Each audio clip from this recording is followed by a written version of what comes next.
लोकसभा मतदारसंघामधील काँग्रेस उमेदवार डॉक्टर अभय पाटील यांनी सपत्नीक मतदान केलंय। अकोल्यामधील सीताबाई कला महाविद्यालयामधील मतदान केंद्रावरती त्यांनी आपला मतदानाचा हक्क बजावलाय। अकोल्यामध्ये डॉक्टर अभय पाटील यांची लढत भाजपचे अनुप धोत्रे आणि वंचितचे उमेदवार प्रकाश आंबेडकर यांच्याशी होतीये।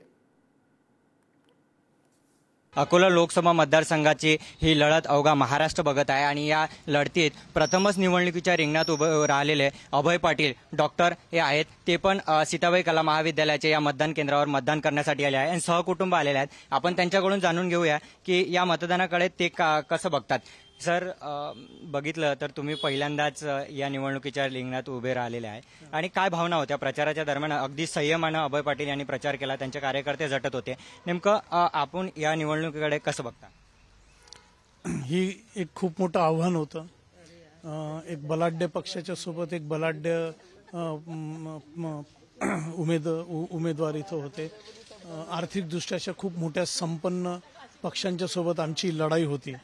पण निश्चित इथं आज काँग्रेसचे जे तळागाळातले कार्यकर्ते आहेत, पदाधिकारी आहेत आणि सगळ्या लोकांनी आज काँग्रेसच्या इथं मिळून ही लढाई इथपर्यंत खूप यशस्वी आणली आणि मला वाटते की ही आज अकोल्याच्या जनतेच्या भरोशावर, त्याच्यानंतर काँग्रेसच्या कार्यकर्त्याच्या भरोशावर ही जी लढाई आहे ही निश्चित आम्ही याच्यात यश संपादन करू असं मला वाटतं आहे। मॅडम, काय वाटते की अभय पाटील हे पहिल्यांदाच निवडणुकीच्या रिंगणात आहे आणि एक पत्नी म्हणून आपल्या काय भावना आहे?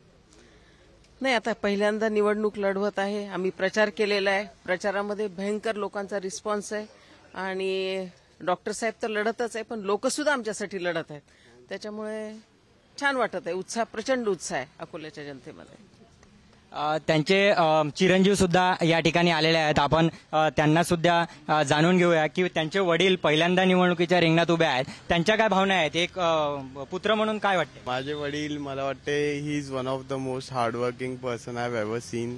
त्यांनी जितकी मेहनत केली आहे या इलेक्शनसाठी, ते गावगाव फिरलेले आहे सगळीकडे आणि मला असं वाटते त्यांचा निश्चित विजय होणार जेही आहे आणि मी पहिल्यांदा मत देणार आहे। मी माझ्या वडिलांनाच पहिल्यांदा मत देणार आहे। 4 तारखेला काय गुलाल उधळेल बाबांच्या अंगावर असं मला वाटत आहे।